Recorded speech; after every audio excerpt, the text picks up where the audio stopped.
Hello and welcome to another video from Raw Reality Motorcycle Life. Coming at you from the beaches of Gulfport, Mississippi. Well, it's about 12:20 noon, and in my motorcycle boots, I'm going to take some steps into the sand, down to the water. You can't get into the water. Apparently there was some type of spill, so therefore you can't get into the water today. Shame's not a bad day. It's probably about 88 right now. Water's coming in. It's my first time down here to the beach. There's a couple people sitting out, but whatever reason, there's some toxicity into the water and you can't get into the water. There's some more people sunbathing. I guess that's how you do it. So just kind of get a little beach sand going. I would say the water is not the clearest water, but it is the Gulf. And if you've been on a cruise ship from either Mississippi or from Galveston, you already know that the water in the Gulf can change colors. And at some point when you're on that cruise ship, you can really see that water is not clear, but it clears up way out there further. Anyway, a little water, a little action. Let's listen, give you some thought of the morning, how we're going today. As you walk along the beach, try to see, collect your thoughts. I want to take a minute today to talk about, as I'm here for the motorcycle rally, it's the 2019 Roundup. So, beautiful seagull flying there. But the Roundup brings everybody together. I got another video posted yesterday of what it looks like. I'll get a little bit more footage today. But this is the coastline of Long Beach and next to Gulfport. So that's where my Airbnb is. Posted a video up about that. But motorcycle riding, everything can be a little cliquish sometimes when it comes to motorcycling. Me being a lone rider on the FJR, no matter what motorcycle rally I go to, there's just not a lot of FJR 1300 motorcycle riders. There'll be a sparse few, but really not a lot. So you kind of just take it upon yourself to do the riding and enjoy it best you can. I typically ride alone these days.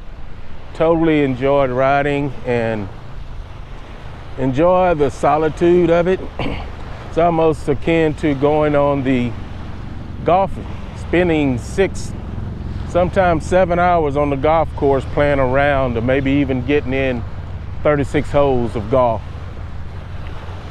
And it's enjoyable. I mean, for me, when I'm on the road, I only see everything. You get a different perspective because my bike sits up a little higher on the FJR. So if a truck gets in front of me, I'm 6'2", so I can kind of still see a little bit above it. An 18-wheeler or a panel truck is different. But riding is just so therapeutic. Everybody calls it wind therapy. It's totally enjoyable. Why do I ride long distance? Because the FJR affords me that opportunity. You have to be comfortable when you ride. You have to be so in tune, not only with yourself emotionally, but also with your bike. I mean, a lot of people don't enjoy the ride because they don't perform the right maintenance on their bike. And then you're stuck on the side of the road. So note to self, always maintain your bike. So again, why do I ride? It's just like this, to come along and see places have a beach behind me, enjoy the beach, enjoy what God has given us. You know, I would love to ride in groups sometimes, but sometimes it's just not conducive. People work, schedules, sometimes groups, people just want to do their thing. They only want to ride when they want to ride. And I can create a flexible schedule somewhat, but I totally enjoy just kind of being on the open road. I won't pull my bike. I'm not interested in pulling my bike. I'm not interested in getting a trailer and towing my bike somewhere and then riding the curves. Because for me, part of the ride is actually getting on the road, and sometimes you just want to pull over and stop. And you know, it's hard to find somebody that you can sync up with like that, because you know, the other person, or the more people you have, the more convoluted it gets. And you want to ride with more people because it's safer a little bit most times. But to totally enjoy it, you might say, hey, there's a beach, I want to stop. Or there's somewhere I want to take a picture, let me stop. And sometimes that can be annoying to some people. So, but you can take your time, you can move at your own pace, you can set your own schedule. You get ready to go, you go. But a couple of tips to make sure that you enjoy your trip is, one, maintenance on the motorcycle, of course, but try to be as stress-free as possible. Motorcycle is a very, very dangerous hobby. And not because, you know, it's any more danger involved than handling a handgun. I mean, those are dangerous too. But it's what you do with it. But with a motorcycle, you're dependent on other people around you. You're dependent on people actually looking out for you, and you looking out for them.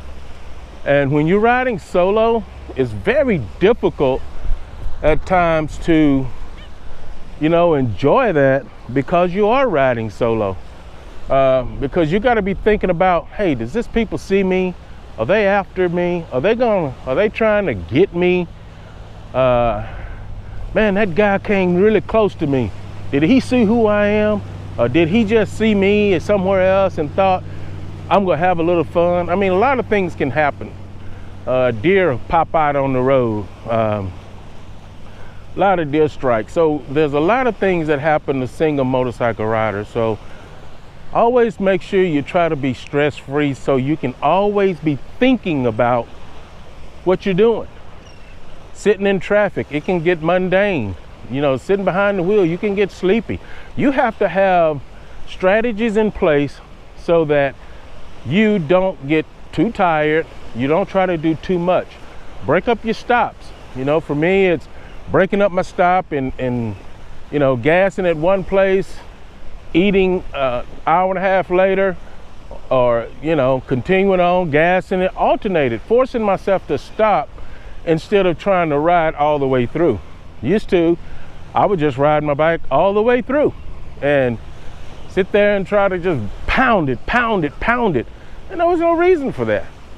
But I was new to riding. I wanted to prove stuff to myself. I could get on the forum and brag about how far I went.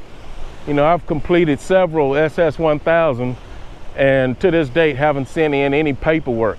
Because once I did it, I kind of didn't care anymore about the paperwork. I just cared about, I did it, I accomplished it. And I was very happy. And the people that know it, people on the forums, I always, you know, blogged about it on the forums, and they were able to see that. So sometimes you just gotta, you know, I just did it just to do it. So I was happy about that. But again, you know, you gotta be stress-free. You gotta have a plan, know what you're doing, and enjoy it. Don't get so hard on yourself, you know, because one little thing can throw you off. You can call your spouse and they can say one thing and it'll throw you off. Somebody can get a phone call from work. They know you're on vacation. Doesn't matter. They need a simple question. You're a dedicated worker, so hey, you're gonna answer the phone and they could say something, it could throw you off. You read an email, it can throw you off. You have to be in the right Zen frame of mind when you're doing long distance riding, and making sure that, you know, you're, again, riding for yourself and for other people who don't see you. You know, I've had several close calls that I don't even share with my wife about. I was coming through Atlanta 2 days ago, hot heat traffic. Oh my gosh.